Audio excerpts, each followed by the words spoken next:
बिस्मिल्लाहिर्रहमानिर्रहीम। अस्सलाम वालेकुम। आज का जो मेरा टॉपिक है वो सेल ऑर्गेनेल की कंटिन्यूटी है। इसमें आज हम पढ़ेंगे ribosome, Golgi body and vesicles, lysosome and vacuole. सबसे पहले हम पढ़ते हैं राइबोसोम्स। राइबोसोम होते क्या हैं? ये एक ऐसे ऑर्गेनेल हैं या ऐसे स्ट्रक्चर हैं जो कि प्रेजेंट होते हैं बोथ टाइप ऑफ सेल में, prokaryotic as well as eukaryotic cell में। ये बोथ टाइप ऑफ सेल में इसलिए प्रेजेंट हैं क्योंकि ये नॉन मेम्ब्रेन बाउंड ऑर्गेनेल है, इनके पास कोई भी मेम्ब्रेन नहीं होती। इसलिए लिहाजा प्रोकैरियोटिक सेल के पास मेम्ब्रेन बाउंड ऑर्गेनेल नहीं होते। बट ऐसा नहीं है कि नॉन मेम्ब्रेन भी नहीं होते, नॉन मेम्ब्रेन होते हैं। तो उसमें से राइबोसोम जो प्रोकैरियोटिक सेल है उसमें मौजूद होता है, और राइबोसोम जो है वो यूकैरियोटिक में भी मौजूद होता है। राइबोसोम जो है वो बने हुए होते हैं आरएनए एंड प्रोटीन मॉलिक्यूल से। ये होते कहाँ पर हैं? ये होते हैं साइटोप्लाज्म में। और इसके अलावा ये बनाते क्या हैं? ये बनाते हैं प्रोटीन। ऐसी साइट्स, ऐसी जगहें जहाँ जहाँ पर प्रोटीन बनती हैं। कहाँ कहाँ पर बनती हैं? साइटोप्लाज्म में बनती है। और इसके अलावा माइटोकॉन्ड्रिया है, यहाँ पर भी इसके पास भी राइबोसोम होते हैं क्योंकि ये भी प्रोटीन बनाता है खुद। इसलिए राइबोसोम्स वहाँ वहाँ पाए जाएंगे जहाँ जहाँ प्रोटीन बनेगी। ये राइबोसोम जो है वो साइटोप्लाज्म में भी होते हैं, और ये सिंगल भी मौजूद हो सकते हैं और ग्रुप में भी मौजूद हो सकते हैं। और इसके अलावा ये अटैच भी हो सकते हैं किसके साथ? एंडोप्लाज्मिक रेटिकुलम के साथ, जिसको हम कहते हैं रफ एंडोप्लाज्मिक रेटिकुलम। अब राइबोसोम्स के पास दो सब यूनिट्स होते हैं। इनमें से एक होता है स्मॉलर सब यूनिट, और उसके अलावा एक होता है लार्जर सब यूनिट। ये प्रोकैरियोटिक में इनकी जो साइज होती है वो डिफरेंट होती है। जो प्रोकैरियोटिक होते हैं उनमें प्रेजेंट होते हैं 70s वाले, और जो यूकैरियोटिक होते हैं उनमें 80s वाले प्रेजेंट होते हैं। यूकैरियोटिक में भी दो ऐसे ऑर्गेनेल होते हैं जिनमें अपने राइबोसोम्स हैं। वो 70s वाले होते हैं, जैसे क्लोरोप्लास्ट एंड माइटोकॉन्ड्रिया, इन दोनों में 70s वाले होते हैं। और उसके अलावा बाकी सारे के सारे जो भी स्ट्रक्चर्स हैं यूकैरियोटिक सेल में, वहाँ पर 80s वाले ही प्रेजेंट होते हैं। बाकी प्रोकैरियोटिक सेल में जो भी हैं वो सारे के सारे 70s वाले होते हैं।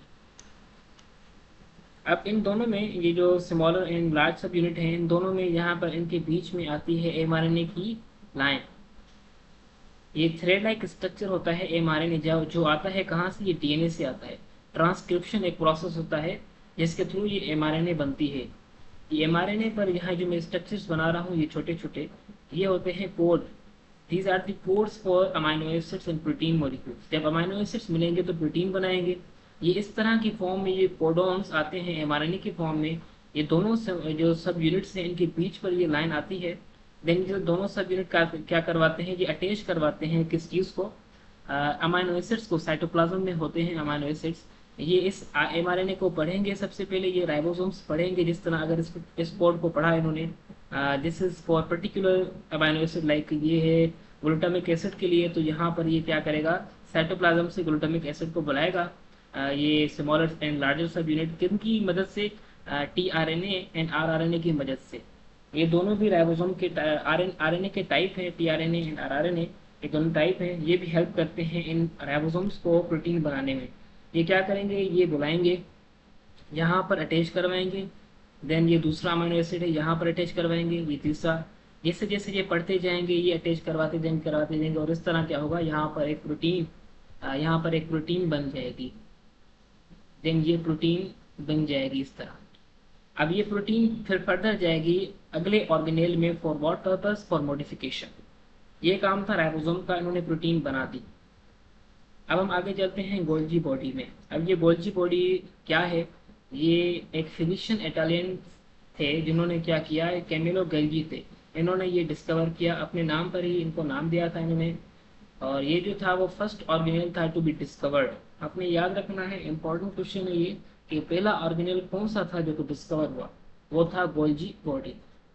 अब इसका काम क्या है? इसका काम, it is important for protein to be transport through Golgi body.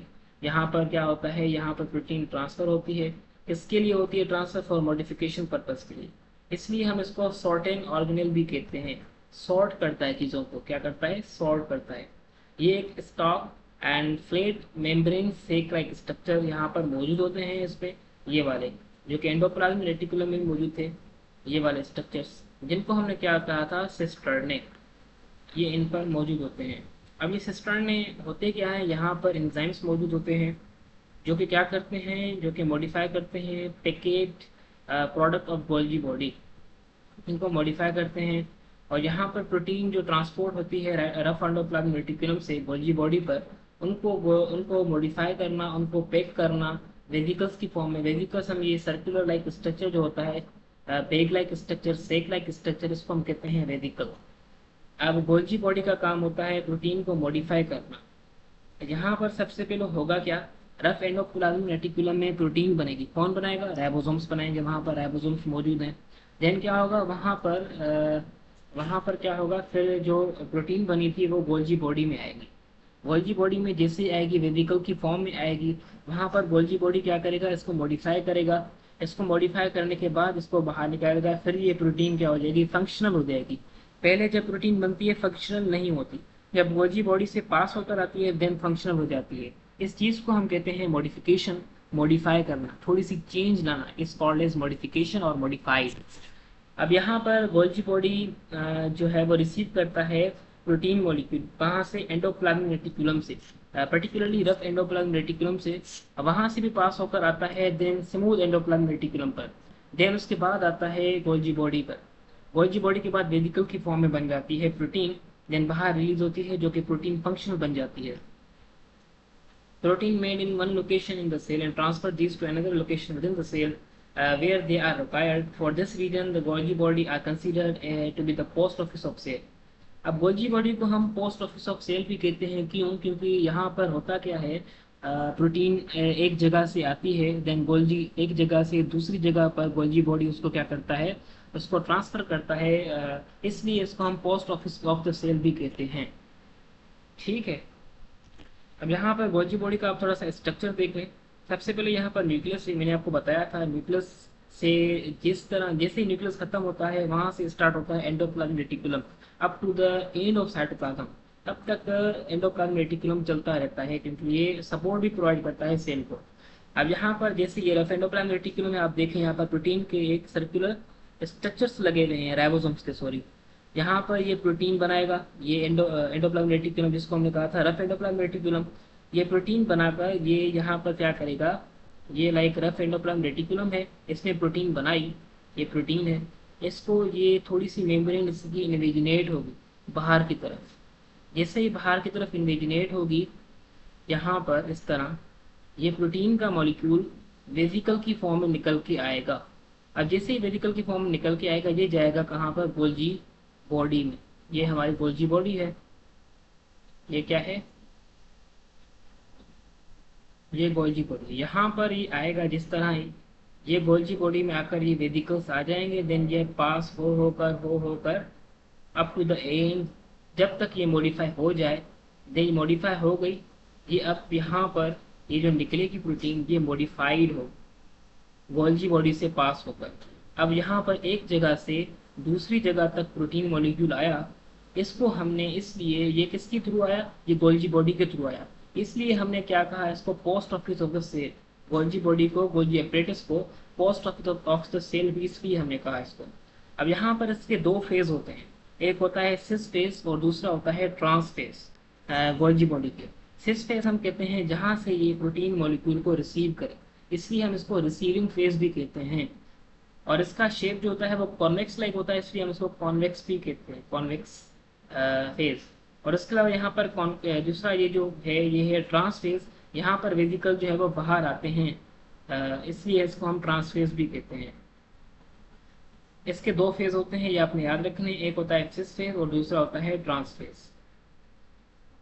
Then यहाँ पर ट्रांस फेज से जिससे ही प्रोटीन मॉलिक्यूल निकलेगा, ये वाला ये निकल के आया है, यहाँ जो निकल के आया है, देन मेम्ब्रेन के बाहर जाएगा, इस तरह ये आकर मेम्ब्रेन से बाहर आकर ये प्रोटीन फंक्शनल बन जाएगी। सो यही काम था गोल्जी बॉडी का, आपने याद रखना है। यहाँ से कुछ एमसीक्यूज बन सकते हैं, इसको मैं पोल पर डाल दूंगा, क्विज पर आप सॉल्व कर दीजिएगा। उसके बाद है वेसिकल्स एंड लाइसोसोम। अब वेसिकल एंड लाइसोसोम्स क्या होते हैं? वेसिकल्स, जिस तरह मैंने आपको ऊपर बताया, ये वेसिकल्स एक ऐसे स्ट्रक्चर होते हैं जो कि मेम्ब्रेन से बनते हैं। ये लाइक मेम्ब्रेन है, यहाँ पर कोई मॉलिक्यूल है, जैसे हमने प्रोटीन लिया था, ये मेम्ब्रेन से फ्यूज होगा। जिस तरह मेम्ब्रेन से फ्यूज होगा, अब ये बाहर की तरफ थोड़ा सा आएगा, ये इस तरह बाहर की तरफ थोड़ा सा आएगा, ठीक है। अब उसके बाद क्या होगा, ये मेम्ब्रेन फुली अपने आप को क्या करेगी, इसको छोड़ने की कोशिश करेगी। जिस तरह ये मेम्ब्रेन से डिटेच हो जाएगा, देन इंडिविजुअली अपना ये एक वेसिकल बन जाएगा। इस सेक लाइक स्ट्रक्चर, इस बेग लाइक स्ट्रक्चर को हम कहते हैं vesicle. So the vesicles are small membrane bound spherical sac which facilitate the metabolism, transport and storage of the molecule। अब वेसिकल्स जो हैं वो एक मेम्ब्रेन बाउंड स्पेरिकल होते हैं, क्योंकि ये बनते ही मेम्ब्रेन से हैं। ये करते क्या है, ये यहाँ पर इनके अंदर मेटाबॉलिज्म भी होती है और ये ट्रांसपोर्ट में भी हेल्प करते हैं। जिस तरह हमने देखा कि प्रोटीन मॉलिक्यूल किस तरह ट्रांसपोर्ट हुआ in the form of vesicle, इसलिए इसका काम ट्रांसपोर्ट करना भी है। और इसके अलावा इसके अंदर चीज़ें स्टोरेज भी हम कर सकते हैं, क्योंकि ये सर्कुलर है, वहाँ पर खाली स्पेस है, तो इसलिए हम इसको एज ए स्टोरेज पर्पज के लिए भी यूज़ कर सकते हैं। सेल में जो भी मटेरियल है वो यूज कर सकते हैं इसको स्टोर करने में। Many vesicles are made in the Golgi body endoplasmic reticulum and made from the pod of cell membrane। अब यहाँ पर गोल्जी बॉडी से भी बन सकते हैं, जिस तरह हमने देखा था ट्रांस फेज में किस तरह प्रोटीन मॉलिक्यूल गोल्जी बॉडी से निकल के आया। और इस तरह सिमिलरली एंडोप्लाज्मिक रेटिकुलम में बन सकते हैं, जिस तरह हमने देखा कि किस तरह रफ एंडोप्लाज्मिक रेटिकुलम क्या कर रहा था, प्रोटीन को बनाकर अपनी मेम्ब्रेन जो थी उसकी उससे किस तरह वेसिकल बनाया जिसके अंदर प्रोटीन थी। जिस इसलिए हम कहते हैं कि एंडोप्लाज्मिक रेटिकुलम और गोल्जी बॉडी दोनों वेसिकल्स बना सकते हैं। और उसके अलावा जो मेम्ब्रेन है उसके पार्ट से थ्रू बनती है ये मेम्ब्रेन। उसके पार्ट जो होते हैं, इस तरह ये मैंने आपको बताया यहाँ पर किस तरह के प्रोटीन बनती है। इस तरह ये क्या करते हैं, मेम्ब्रेन से भी हम वेसिकल्स को बनाते हैं, जिस तरह यहाँ पर मैंने प्रोटीन का एग्जाम्पल देकर आपको बताया था। वेसिकल्स क्या होते हैं, वेसिकल्स को हम क्लासिफाई कर सकते हैं डिफरेंट इनकी क्लासेस में on the basis of their content and function. Food vesicle होते हैं और उसके अलावा कॉन्ट्रेक्टाइल वेक्यूल होते हैं। ये सारे भी वेसिकल्स की फॉर्म होती हैं। वेसिकल्स एक पर्टिकुलरली स्फेरिकल शेप होते हैं। Transport vesicle, transport molecule within the cell. ये ट्रांसपोर्ट वेसिकल्स होते हैं जो कि ट्रांसपोर्ट करते हैं इसको सेल में मटेरियल को ट्रांसपोर्ट करना काम होता है ट्रांसपोर्ट वेसिकल का। इसके अलावा लाइसोसोम्स हैं। लाइसोसोम एक स्फेरिकल बॉडीज होती हैं जो कि बनती हैं कहाँ से, गोल्जी बॉडी से बनती हैं। यहाँ पर एक एंजाइम्स मौजूद होते हैं जिनको हम डाइजेस्टिव एंजाइम कहते हैं, जिसको हम हाइड्रोलाइटिक एंजाइम्स भी कह सकते हैं। ये क्या करते हैं, डाइजेस्ट करते हैं, potentially digest the cell। These powerful enzymes can digest the cell structure and food such as carbohydrate, protein। ये सेल के स्ट्रक्चर को या उसके अलावा फूड को भी ये डाइजेस्ट कर सकते हैं, जिस तरह कार्बोहाइड्रेट्स एंड प्रोटीन होते हैं। लाइसोसोम्स मोस्टली एनिमल सेल्स मौजूद होते हैं। हमने पढ़ा था जो प्लांट्स होते हैं उनमें एक एक्स्ट्रा स्ट्रक्चर मौजूद होता है जो कि लाइसोसोम का काम करता है, जिसको हमने कहा था वैक्यूल।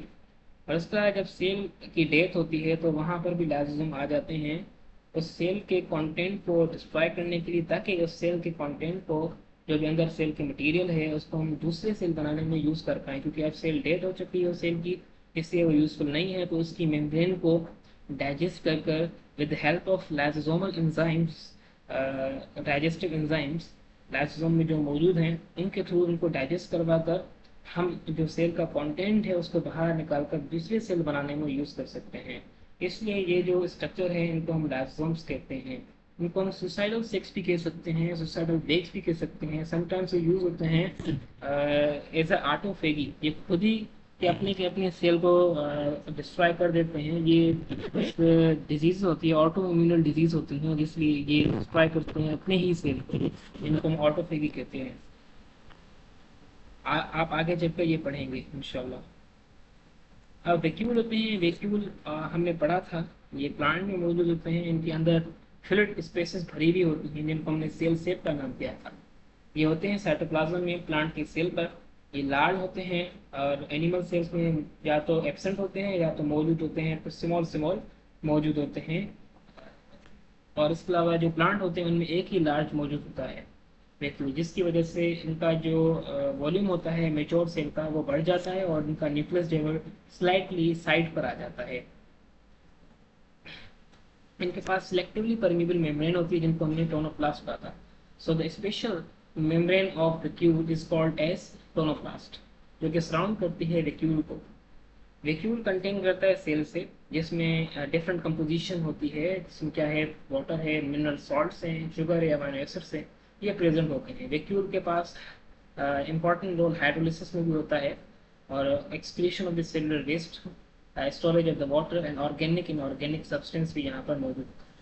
तो मैंने आपको बताया था फूड वैक्यूल होता है, और इसके अलावा कॉन्ट्रेक्टाइल वैक्यूल होता है, ये वैक्यूल की टाइप है, और जो ट्रांसपोर्ट वेजिकल्स होते हैं ये वेजिकल्स की टाइप है। ठीक है, ये आपने याद रखना है। ये वैक्यूल का स्ट्रक्चर है, ये आप देख लें, ये एक ही एक बड़ा है, ये प्लांट का सेल इसलिए,